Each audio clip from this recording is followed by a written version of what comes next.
Guys, ನಾನು ರುಚಿ ಮಾಡ್ತಾ ಇದ್ದೀನಿ. ಎಲ್ಲರೂ ನೋಡಿ ಇದನ್ನ ಫಾಸ್ಟ್ ಫುಡ್ ಸೊ ಸಪೋರ್ಟ್ ಮಾಡಿ. ಎಲ್ಲರಿಗೋಸ್ಕರ ಕಾಯ್ತಾ ಇದ್ದೆ.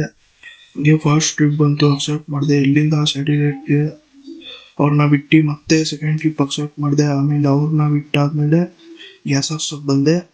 ಗ್ಯಾಸ್ ಹಾಕ್ಸೋಕೆ ಬಂದರೆ ಒಳ್ಳೆ ಯಾವಾಗ ಇರೋದೇ ಇಲ್ಲ. ಬೆಳಗ್ಗೆ ಹೊತ್ತು ಬೇಗ ಬಂದಾಗ ಆಮೇಲೆ ಅಲ್ಲಿಂದ ಬಂದೆ. ಅಲ್ಲಿಂದ ಸೀದಾ ಕಾಮಾಕ್ಷಿಗೆ ಒಂದು ಬಡಿ ಸಿಕ್ತು.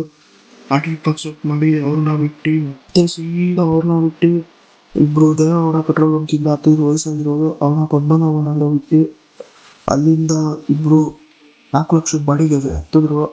ಅವ್ರನ್ನ ಲ್ಯಾಂಡಲ್ಲಿ ನೋಡ್ರಿ 5 ಲಕ್ಷಕ್ಕೆ ಅಲ್ಲಿಂದ ಸೀದಾ ಆಮೇಲೆ ಕಾಲೇಜಿಗೆ ರೆಡಿ ಆಗ್ಬಿಟ್ಟು ಕಾಲೇಜಿಗೆ ಹೋಗ್ತೀನಿ. ಆದರೆ ಕಾಲೇಜ್ ಹತ್ರ ಅಲೋನೇ ಮಾಡಲ್ಲ, ಯಾಕಂದರೆ ಟೈಮ್ ಆಗೋಗಿತ್ತು. ನಾನು ಸಜೆಸ್ಟ್ ಪಡ್ತೀನಿ, ಈ ಕಾಲೇಜಿಗೆ ಯಾರು ಸೇರ್ಕೊಬೇಡಿ. ಯಾವ ಕಾಲೇಜ್ ಅಂದರೆ ಗುಪ್ತಾ ಕಾಲೇಜಲ್ಲಿ ಸೇರಿಸಿ ಅಂತ. ಅಲ್ಲಿಂದ ಸೀದಾ ನಮ್ಮ ಫ್ರೆಂಡ್ ಅವ್ರ ಮನೆಗೆ ಹೋದ್ವಿ. ಅಲ್ಲಿ ಹಂಗೆ ಕಾಮಿಡಿ ಮಾಡ್ಕೊಂಡು ರೇಸ್ ಮಾಡಿದ್ವಿ. ಆಮೇಲೆ ಸೈಡ್ಸ್ಗೆ ಪ್ರಿಪೇರ್ ಮಾಡ್ತೀವಿ. ಆದರೆ ಅಡುಗೆ ಮಾಡ್ತಾಯಿದ್ರು ಯಾರಂತ ನೋಡಿದ್ರೆ ಈಗ ನಮ್ಮ ಫ್ರೆಂಡ್ ಸುಪ್ರೀತು. ಅಲ್ಲಿಂದ ಸೀದಾ ಮನೆಗೆ ಬಂದು ಮಂದಿ ಕೂರಿಸ್ಬೇಕಾಯ್ತಂದ್ರೆ ಅಂಬೇರಿಯಲ್ಲಿ ಫುಲ್ ಟಮಟೆ ಬರ್ಸಿದ್ರು. ಏನಂತ ನೋಡಿದರೆ ಅಲ್ಲಿ ಗಣೇಶ ಕೂರಿಸಿದ್ರು. ಅಲ್ಲಿ ಅಂಬೇರೆ ಹುಡುಗರೆಲ್ಲ ಸೇರಿಸ್ಕೊಂಡು ಅಲ್ಲಿಂದ ಸೀದಾ ಜುಡಿಯೋ ಇದ್ದೆ. ಅಲ್ಲಿ ಸೆಟ್ ಆಗಿಲ್ಲ ಅಂತ ಆದಮೇಲೆ ಮನೆಗೆ ಬರಬೇಕಾದ್ರೆ ಇನ್ನೇನು ಟ್ರಾಫಿಕ್ ಇದೆ ಹೆವಿ ಫ್ರೆಂಡ್ಸ್.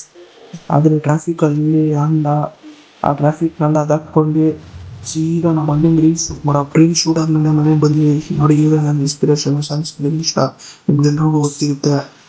ಆದಮೇಲೆ ನಾನು ಕೈಕಾಲು ಮುದ್ದೆ ಎಲ್ಲ ತೊಳ್ಕೊಂಡು ಓದಕ್ಕೆ ಕೂತ್ಕೋತೀನಿ. ನಾಳೆ ಎಕ್ಸಾಮ್ ಬಂದು ಕನ್ನಡ. ಲೈಕ್ ಮಾಡಿ, ಇನ್ಸ್ಟಾಗ್ರಾಮಲ್ಲಿ ಫಾಲೋ ಮಾಡಿ ಆ್ಯಂಡ್ ಯೂಟ್ಯೂಬಲ್ಲಿ ಸಬ್ಸ್ಕ್ರೈಬ್ ಮಾಡಿ. ನನ್ನ ಚಾನಲ್ ಹಾಕಿರ್ತೀನಿ.